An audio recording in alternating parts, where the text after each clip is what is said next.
ایک عورت کہتی ہے کہ شادی کے 17 سال بعد میں اس نتیجے پر پہنچی کہ مرد خدا کی خوبصورت ترین مخلوق ہے۔ وہ اپنی جوانی کو اپنی بیوی اور بچوں کے لیے قربان کرتا ہے۔ مرد وہ ہستی ہے جو پوری کوشش کرتا ہے کہ اس کے بچوں کا آئندہ مستقبل خوبصورت اور اچھا ہو، لیکن اس قربانی کے بدلے ہمیشہ اس کی سازش کی جاتی ہے۔ اگر کبھی فریشمنٹ کے لیے گھر سے باہر قدم رکھے تو بے پرواہ، اور اگر گھر میں رہے تو سست اور بیکار۔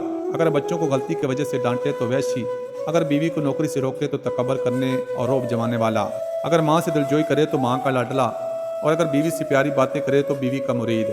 اس کے باوجود مرد دنیا کی وہ ہستی ہے جو اپنے بچوں کو ہر اعتبار سے خود سے بہتر دیکھنا چاہتا ہے۔ باپ وہ ہستی ہے جو اپنے بچوں سے نا امیدی کے باوجود عشق کرتا اور ہمیشہ ان کی بہتری کے لیے دعا کرتا ہے۔